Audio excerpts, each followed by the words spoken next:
Hey guys, welcome to Atari 7. I'm reviewing this, which is the Imaginext DC Super Friends Batman 80th Anniversary Green Lantern Batman and Batman of Zur-En-Arrh, I believe. I'm not completely sure if I pronounced that last one right.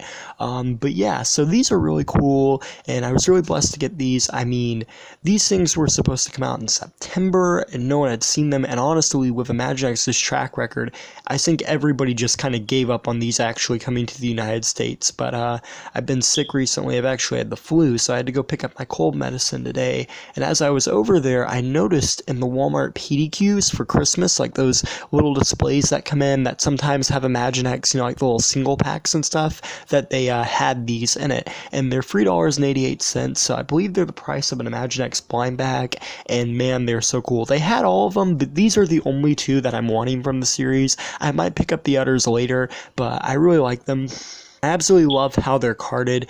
We have the Green Lantern Batman cover there from Detective Comics number 9, 2006, and it's really cool. And you can actually see, if you look really close in the yellow, you can see where Batman's package there. It has DC, it has 04, free and up. You have the Imaginext logo and a really cool looking version of Batman there. And if we turn it around, you get a bigger picture of the cover, you get all this legal information, and you get a bio on why Batman has Hal Jordan's ring. You get the issue and the comic that's in and the year, so it's a lot like the big multi-pack where it gave you all that information, which I absolutely love. And you have to keep in mind, this is a line that is aimed at ages 3 and up, and they've done something that I'm pretty sure most kids did not even know was a thing. And if we can move over here to the Batman of Zur-En-Arrh, again, I think I'm saying that right, probably not, but it's got some really cool packaging. These are 4 and 5 in the series, by the way, and I like how they label them like a comic book number. I like how they use that there. Now, you will notice right off the bat, this looks a lot like the classic version of the Zur-En-Arrh Batman, but they're using the packaging of, like, I believe it was Batman R.I.P. or Detective Comics 679 from 2008, but it was like from that storyline, I believe, but definitely looks a lot like the more classic version of the character, and I think that was the best bet. And you get a bio on who he is, an alternate personality stored in Bruce Wayne's subconscious created this version of himself as a backup in case his mind was wiped away. Again, I mean, you have to remember, this line is aimed at really younger children, so like obviously they're adapting stuff from the Batman lore that probably most kids have never heard of, and this is why I've always loved Imaginext. Even when I was a kid and collecting it, they just always did so many obscure things, and I like that they actually did give you a little bit of a bio here, so you will know what's happening, and in case, you were to just like not know anything about these and just pick them up. And it says branded up here in Miracle and Crime Alley, and I'm assuming that might actually be the title of the comic they're from, but I don't know that for sure. So yeah, enough about the packaging. Let's open these. I said I was going to stop talking about the packaging, but the way they did the packaging, it's like these plastic parts are taped over on card, so you can just like easily take this plastic off, and you could probably put it back on easily without ruining the card. If you're a collector that likes to do that. Personally, I'm not super into that, but if you like the cards and you like them to not get damaged, there's a really easy way to open this, and I like that. Here we have the two. I'm going to start off with the Green Lantern Batman. I think he's very cool. He's very similar to the Yellow Lantern Batman. I did just want to point that out.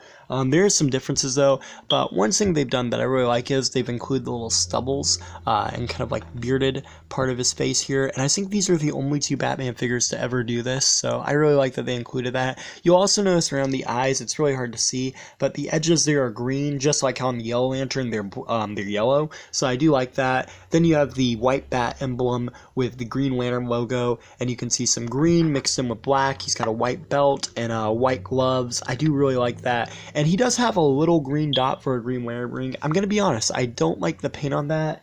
It's similar to the Yellow Lantern Batman, but I just feel it's really small, and if you're playing around with that, or like I think it would be easy for that to come off, so I don't like that. But nonetheless, it is pretty cool, and I like the detailing on the pants as well. I mean, it's nothing really special, but there is some texture, and one thing I really like about this is they gave him a double-sided cape, so he's got black and green on one side, and I absolutely love that. That's not a detail this figure needed, but it's one that is greatly appreciated, and I do like that.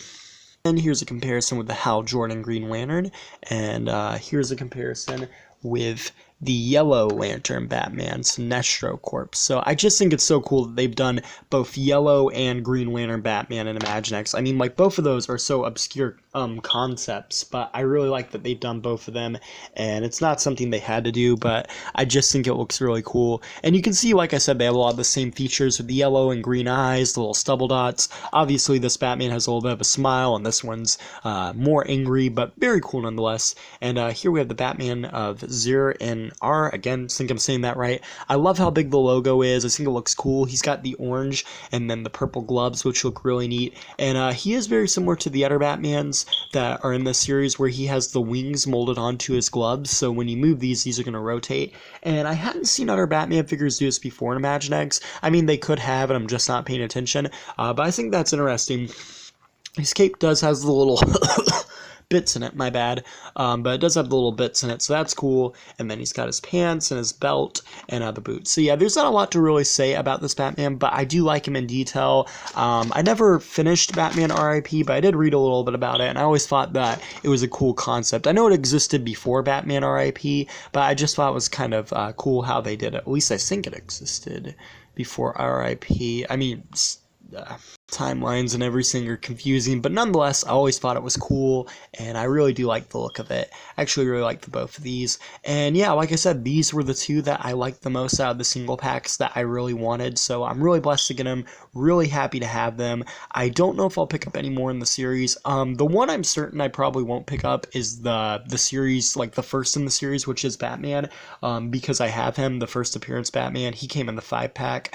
I might pick up the other two, but I don't know. And nonetheless, I think they're really cool. And like I said, it's so cool that Imaginext is doing more obscure characters. Like, I mean, they've done so many already that are just mind-blowing. And yeah, it's really cool to see these two here. So yeah, thanks for watching. Please rate, like, and subscribe.